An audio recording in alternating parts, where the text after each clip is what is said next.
Hi friends, ఎలా ఉన్నారు? అందరూ బాగున్నారు కదా? నేను కూడా బాగున్నానండి. నా సబ్స్క్రైబర్స్ గురించి నాకు ఒక విషయం అయితే అర్థమైపోయిందండి.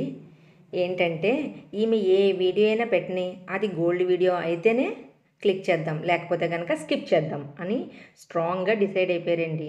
సో నాకు కూడా అర్థమైపోయింది. అందుకే ఈరోజు నేను ఒక మంచి గోల్డ్ వీడియోతో మీ ముందుకు వచ్చేసాను. ఎందుకంటే మీరు ఇష్టపడితేనే కదండి నాకు వీడియోస్ చేయాలని ఇంట్రెస్ట్ వస్తుంది. అందుకే ఈరోజు ఒక మంచి వీడియోతో మీ ముందుకు వచ్చేసాను.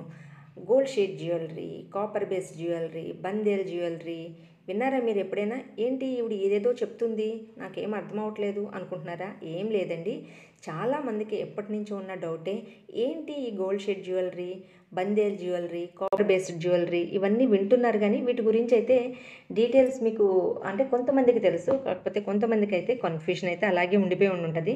సో వాళ్ళందరికీ కూడా ఈ వీడియో అయితే ఒక మంచి ఆన్సర్ అవుతుంది.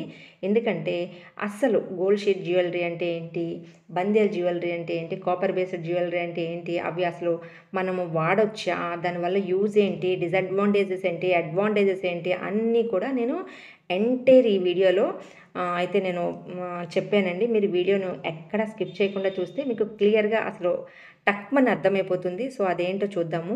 ఓకే ఫ్రెండ్స్, బందేల్ జ్యువెలరీ అంటే ఈ మధ్య ట్రెండింగ్లో ఉందండి బందేల్ జ్యువెలరీ అని. అదేంటి అంటే, బందేల్ అంటే బంధించడం. సో లోపల ఒక మెటీరియల్ బంధించి పైన ఒక పల్చటి గోల్డ్ రేకుతో వస్తువుల్ని తయారు చేయడం అనేది బందేల్ జ్యువెలరీ యొక్క ప్రత్యేకత. మనకి ఒక 10 ఇయర్స్ నుంచేమో ఇది ఉందండి. కానీ మనకి ఒక 3 ఇయర్స్కి 4 ఇయర్స్కి మాట మారుతుంది. అంటే దాన్ని మనం పలికే విధానం మారుతుంది. ఫస్ట్లో గోల్డ్ షీట్ అన్నారు, తర్వాత బందేల్ అన్నారు, తర్వాత ఏమో కాపర్ బేస్డ్ అన్నారు. సో ఇవన్నీ కూడా ఒకటేనండి. ఇవన్నీ కూడా బంగారుతో చేసిన ఆభరణాలే. కాకపోతే ఏంటంటే లోపల ఒక మెటీరియల్ అంటే రాగి అనే ఒక మెటీరియల్ని పెట్టి పైన ఒక పల్చటి రేకుతో నీట్గా తీర్చిదిద్దడమే ఈ యొక్క వస్తువుల యొక్క ప్రత్యేకత అండి. సో చాలామందికి ఇప్పటికే డౌట్ వచ్చేసి ఉంటుంది, అసలు ఏంటి లోపల కాపర్ ఏంటి, పైన గోల్డ్ ఏంటి, ఏంటి కన్ఫ్యూజన్ అనుకుంటున్నారా? సో అలాంటి కన్ఫ్యూజన్ ఏం పడొద్దండి అని నేను ఈ వీడియోలో మీకు అంతా క్లియర్గా చెప్పేస్తాను. ఏం లేదండి, జనరల్గా మనము ఏదైనా ఒక వస్తువుని చేయించుకోవాలంటే, అంటే ఒక గాజు చేయించుకోవాలంటే ఒక 10 గ్రామ్స్లో ఎంత అవుతుందండి? నియర్లీ ఈ రోజున్న రేటుకి 70,000, అంటే మనకి 65, 67 అట్లా ఉంది కదా.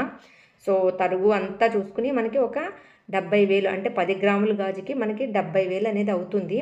అదే ఈ గోల్డ్ షీట్ జ్యువెలరీలో అయితే మనకి ఒక 2 గ్రాముల్లో, అంటే మనకి 2 గ్రాములు అంటే 14,000, నియర్లీ అన్నీ పోను ఒక 15,000, 16,000లో మనకి ఈ గోల్డ్ జ్యువెలరీ, ఈ గాజు అయితే వచ్చేస్తుందండి. లోపలంతా కాపర్ ఉంటుంది, పైన గోల్డ్ ఉంటుంది. సో మీకెందుకు కాపర్ పెడుతున్నారంటే, ఎప్పుడైనా కానీ గోల్డ్కి దాని గట్టిదనాన్ని పెంచడానికి కాపర్ అనేది చాలా హెల్ప్ చేస్తుందండి. వెండి, కాపరు అనేది, కాడ్మియము అలాంటివన్నీ కూడా మనకి 22 క్యారెట్ గోల్డ్లో వాడుతూ ఉంటారు. సో మళ్ళీ బంగారానికి మెరుగు రావడానికి కాపర్ అనేది ఎక్కువ యూజ్ అవుతుందండి. మనకి వెండి వాడితే కొంచెం వైటిష్గా అనిపిస్తుంది. అలాగే కాడ్మియం వాడితే కనుక కాస్ట్ ఎక్కువైపోతుంది. కాడ్మియం అనేది కాస్ట్ ఎక్కువని మనం అంతకుముందు వీడియోస్లో చెప్పుకున్నాం కదా. సో కాడ్మియం కూడా వాడకుండా, వెండి కూడా వాడకుండా కాపరు ఇంకా అల్టిమేట్ మాట. ఎందుకంటే దాని యొక్క మెరుగు బాగుంటుంది, అట్ ద సేమ్ టైం దాన్ని గట్టిగా అంటే గోల్డ్ పైన వేసే షీట్ని గట్టిగా పట్టించుకోవడానికి ఈ రాగి అనేది చాలా యూజ్ అవుతుంది. కాబట్టి చాలా వరకు రాగితోనే చేస్తారండి. పైన మాత్రం పల్చటి రేకుతో ఒక అందమైన రూపాన్ని తీర్చిదిద్దడమే ఈ గోల్డ్ షీట్ జ్యువెలరీ యొక్క ప్రత్యేకత అండి. మరి ఇది ఎందుకు మనం కొనుక్కోవడం, గోల్డే కొనుక్కోవచ్చు కదా అని అనుకుంటున్నారు కదా. ఏం లేదండి, గోల్డ్ కొంటే 70,000 అవుతుంది ఒక గాజుకి. ఇది కొంటే కనుక మనకు ఒక 15, 16,000లోనే అయిపోతుంది. సో మీకు ఇంకో డౌట్ కూడా వచ్చేయచ్చు, దీనివల్ల మనకి ఏంటి యూజు, వేస్ట్ కదా ఇంత పెట్టి కొనేసుకుని 15,000, అది ఏమి యూజ్ లేకుండా లోపల కాపర్తోని పైన గోల్డ్తోని ఏంటి అది అనుకుంటున్నారా? అందరి ఆలోచనలు, పరిస్థితులు ఒకలా ఉండవు కదండి. ఎందుకంటే ఒక వస్తువుని 10 గ్రాముల్లో చేయించుకునే కంటే 4, 5 వస్తువులు చేయించుకుంటే బెస్ట్ కదా అని ఆలోచించేవారు ఉంటారు. At the same time budget అనేది చాలా ఇంపార్టెంట్ కదండి. కొంతమందికి నార్మల్ ఏవైనా వేసుకున్నా, 1 గ్రామ్ వేసుకున్నా, గోల్డ్ కవరింగ్ వేసుకున్న ర్యాషెస్ అయ్యి వచ్చేస్తాయి కదండి. చాలా హెల్త్ ఇష్యూస్ అయ్యి వచ్చేస్తాయి. అలాంటి వాళ్ళకి ఈ గోల్డ్ షీట్ జ్యువెలరీ అనేది చాలా మంచి హెల్ప్ఫుల్గా ఉంటుందండి. నెక్స్ట్ ఏమో పిచ్చివి అంటే గోల్డ్ కవరింగ్ అవి వేసుకోవడం ఇష్టం లేని వాళ్ళకి కూడా ఈ గోల్డ్ షీట్ జ్యువెలరీ అనేది మనకి సాటిస్ఫాక్షన్ అయితే వస్తుందండి, గోల్డ్ వేసుకున్న సాటిస్ఫాక్షను. ఓకే, ఇవైతే ఇప్పటి వరకు మనం అడ్వాంటేజెస్ మాట్లాడుకున్నాం కదా, డిసడ్వాంటేజెస్ కూడా మాట్లాడుకుందామండి. 22 క్యారెట్ గోల్డ్ మనము బజార్కి తీసుకెళ్ళి మనం దాన్ని అమ్మాలి అనుకున్నప్పుడు మనకి ఆ వాల్యూలో 80% వరకు మనకి బ్యాక్ ఇస్తారండి. ఏ షాప్ వాళ్ళనే ఇస్తారు, ఇది అందరికీ తెలిసిన విషయమే. కానీ గోల్డ్ షీట్ జ్యువెలరీలో మనం ఇవ్వాలి అనుకున్నప్పుడు, అంటే బ్యాక్ ఇచ్చేయాలి అనుకున్నప్పుడు 50% మాత్రమే మనకి వెనక్కి వస్తుంది. అది కూడా అమౌంట్ ఇవ్వరండి. నేను చెప్పాను కదండి, ఈ గోల్డ్ షీట్ జ్యువెల్స్ షాప్స్ అనేవి చాలా లిమిటెడ్గా ఉంటాయి. సో మనం ఎక్కడో ఒక చోట కొంటాము, అక్కడికి తీసుకెళ్ళాలి. వాళ్ళు కేవలం 50% వాల్యూని వెనక్కి ఇవ్వడం, అంటే క్యాష్ ఇవ్వరండి, మళ్ళీ వేరే వస్తువుని మనము అమౌంట్కి తీసుకోవాల్సి వస్తుంది. సో ఇప్పటికే మీ అందరికీ ఒక డౌట్ వచ్చి ఉంటుందండి, అసలు ఈ వస్తువులు ఎవరన్నా కొంటున్నారా అని. నాకు కూడా ఆ డౌటే వచ్చిందండి. నేను షాప్ వాళ్ళని కూడా అడిగాను. సో వాళ్ళు చెప్పింది ఏంటి అంటే, లేదు మేడం, చాలా వెరైటీస్ మేము చేసి పెడతాము, ఇంకా కూడా ఆ వెరైటీ ఈ వెరైటీ తీసుకొచ్చి మాకు చెయ్యండి, ఇది చెయ్యండి, అది చేయండి, వాళ్ళ దగ్గర చూసాము, వీళ్ళ దగ్గర చూసాము, అక్కడ చూసాము, ఇక్కడ చూసామని చాలామంది అడుగుతారండి. చాలా వరకు మేము రోజు వెరైటీ వస్తువులు అయితే చేయిస్తూ ఉంటాము. ఎందుకంటే చాలామందికి ఫంక్షన్స్లో, ఒక ఫంక్షన్లో వేసుకున్నది ఇంకో ఫంక్షన్లో వేసుకోవడము, ఈ పెళ్ళిలో వేసుకున్నది ఇంకో పెళ్ళిలో వేసుకోవడము అలా ఇష్టం ఉండదు. అలాంటి వాళ్ళకి ఈ గోల్డ్ షీట్ జ్యువెలరీ అనేది చాలా హెల్ప్ చేస్తుందని చెప్తున్నారు వాళ్ళు. నాకైతే ఆశ్చర్యం వేసిందండి.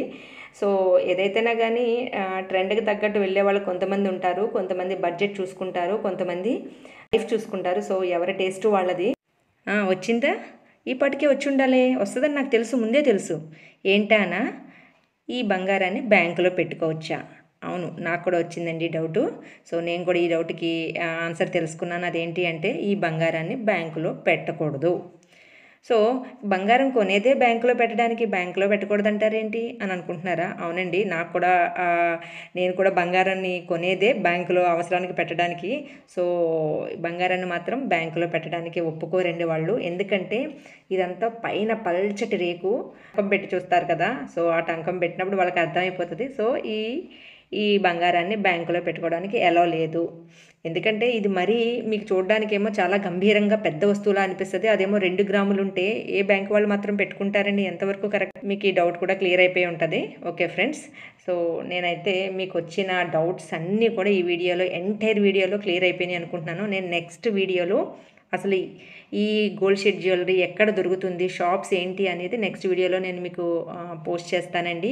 మీరు నెక్స్ట్ వీడియోని కూడా కంపల్సరీగా చూడండి, దాంట్లో కూడా చాలా డౌట్స్ మీకు క్లారిఫై అయిపోతాయి. సో నెక్స్ట్ వీడియో కోసం మీరు వెయిట్ చేయండి. హలో, వెళ్ళిపోకండి, క్లోజ్ చేసేకండి వీడియోని. లైక్ చేసి షేర్ చేయండి. లైక్ చేసి షేర్ చేస్తే ఏమీ అమౌంట్ పడదండి నాకు, కేవలం యూట్యూబ్ సజెస్ట్ చేస్తుంది. సో చాలా వ్యూస్ వచ్చిన తర్వాత ఏమైనా చాలా లిటిల్ బిట్ ఆఫ్ అమౌంట్ వస్తుంది. సో నా ప్యాషన్ని నేను వదలకుండా వీడియోస్ చేయాలనుకుంటున్నాను.